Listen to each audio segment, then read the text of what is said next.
Welcome into the Eagle Communications Sports Update right here on HutchPost.com. High school, college, pro. We keep you in the know. As always, alongside me, Glen Grunwald, I am Daren Dunn. We start right off with Hutchinson Community College men's basketball. At one point, winners of 6 straight, now losers of 2 straight. Number 21 in the nation, maybe falling out of the rankings. But Glen, what was kind of the difference between that team you saw against Butler that forced that Grizzly team to overtime and the team that lost last night against the Barton Cougars 86-73? Well, I think, number one, that loss in overtime took a lot out of the Blue Dragons. And, of course, the frustration with only hitting 15 out of 32 free throws against Butler. If they hit one more, they probably win that ball game. Very capable of winning both ball games, but the difference was that it was the start. And I think maybe they had a hangover from that loss in overtime down at the power plant last Saturday at El Dorado, and it carried into a 20-point deficit on several occasions in the first half, down by 20, cut it to 12 at halftime, was able 3 times to get it within 4 in the second half, and just couldn't, as Coach would probably say, get over that hump. And that was the difference. So now you got 2 straight losses, and you're probably sitting pretty firmly in 3rd place and hoping to hang on to get home court advantage for that first round. Bashir Ahmed finishes with 24 points. Austin Butke with 17. Che Bob off the bench with 15. Kind of strange to see Deshaun Freeman held to 3 points on just 1 of 4 shooting. Yeah, Deshaun had a tough ball game, and it wasn't foul trouble or anything like that. They just really had his number and was not able to get it done. Others stepped up. Ahmed with all his points coming from the free throw line and from trays. He did not hit a conventional basket for any of his points, and he played well in there, but just, again, not enough to get by. A very talented Cougar team. I've watched Barton for many, many years. I used to broadcast for them. This is by far one of the most talented, depth-wise teams that they have, and I think the Cougars are going to be dangerous in the postseason. 4 Cougar players in double-digit scoring. Keanu Pender finishes for the Dragons with 11 rebounds. Coming up next, on the road, will be a Sunday matinee matchup for the Blue Dragons as they take on the Trojans of Colby. You'll remember earlier in the year, the Blue Dragons beat the Trojans 101-70. Moving now to the Blue Dragon women's team, still number 1 in the nation, 26-0 overall, 12-0 in the Jayhawk West. Perhaps the big question here, the loss of Sydney Benoit. What kind of fluidity does this team lose when you take out that starting guard? Yeah, Benoit, a fine sophomore out of Smith Center High School. Last year she was lost for half of the season, came on strong and started to really contributed this year as well. It takes your leadership out of it. It wasn't so much the point total. Sydney's kind of struggled from outside the arc, but that's 1 3-point shooter, but Harding came in and knocked down a couple. Par McNair's able to knock down some threes, so it's not so much that. It's just that rotation. It's a little different rotation.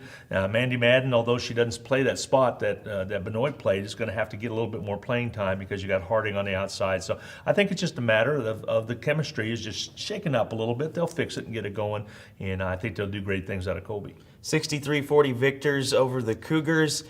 Believe it or not, Kalani Purcell almost near a triple-double, but you look at some of those points in the game last night, and they really didn't look like the number 1 team in the nation. Rusty Hills, my partner on the broadcast, we actually were kind of critical. I mean, yeah, she had 10 points, 11 boards, 11 points, 10 boards, the 2, and a couple of her shots were way too hard off the glass and just wasn't playing with the same Kalani Purcell confidence. All of a sudden, I looked down and she's 1 assist away from having a triple-double. So I have to apologize for Kalani on the air. You can do that for me if you would, please, but it's going to be one of those games. I think she missed from the free throw line. She missed some easy baskets inside, but she does so many things in a positive way that even don't show up on the stat sheet. She's just one special lady. 18 turnovers as a team. Purcell finishes with those 11 points, 10 boards, 9 assists. Petke a double-double with 19 points, 13 rebounds, and Clemence Lefebvre finishes with 15. Next, the Blue Dragons will also be at Colby. That's that Sunday matinee. Remember, they beat Colby 91-31 in the arena earlier this season. Salt Hawk boys, for a time, the only win on the year was against Hayesville campus. They tried to do that again, but were unsuccessful as they lose 51-37, now 2-13 on the season. Does the Salt Hawk team have any wins left in them this season? I don't know. This was one that they thought was winnable, and of course you got to kind of get on a little roll and get ready for a sub-state. I think it's more important, are they playing good basketball? Are they playing hard? And usually Nate Henry's team do that, but it's going to be a tough haul. Not that many games left, and they start sub-state. That'll be actually starting on March 4th. Salthawks next against 9-6 Salina South. Speaking of 9-6, that's the record that the girls team holds after a victory over campus, 41-27. Girls team, they've shown some shades of brilliance this year. Yeah, they're good. They're short. They're not going to go up. They're not as athletic as other teams, but they're smart. They really play good defense, and many times defense will carry it over. So I think they're going to do well. I think they're going to go far in sub-state as long as they're not on the same side with the Mays Eagles, which is the #1 team in 6A. So they were drilled pretty good by Mays, but came back with a nice win over campus. So let's see what happens. They take on Salina South coming up on Friday. 9-6 Salthawks will take on the 5-10 Cougars. Moving now to the Big 12, where the Jayhawks are still on top of the Big 12 at 20-4, 9-2. However, they do lose a heartbreaker to Oklahoma State, then victorious over Texas Tech. That Oklahoma State team, a team that's actually gotten the Wildcats as well, as we'll see here in just a second.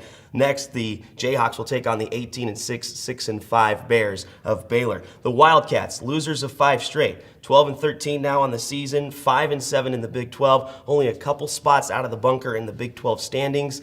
They are going to take on a team that is the winner of 5 straight in the Sooners of Oklahoma. So kind of a rough spot the Wildcats have to work their way out of. Respectable, though, only a 4-point loss to West Virginia at West Virginia. A tough place to go and play basketball. Huggy Bear got it done again, won over his former team. And like you said, five straight losses, but that is a dangerous K-State team. When you get ready for the Big 12 tournament, you got some teams like Oklahoma State and K-State that could cause some teams fits. The Wildcats will take on those Oklahoma Sooners in Bramlage Coliseum, the alleged Octagon of Doom. For Glen Grunwald, I am Daren Dunn. We'll catch you next time right here on HutchPost.com and your Eagle Communications Sports Update.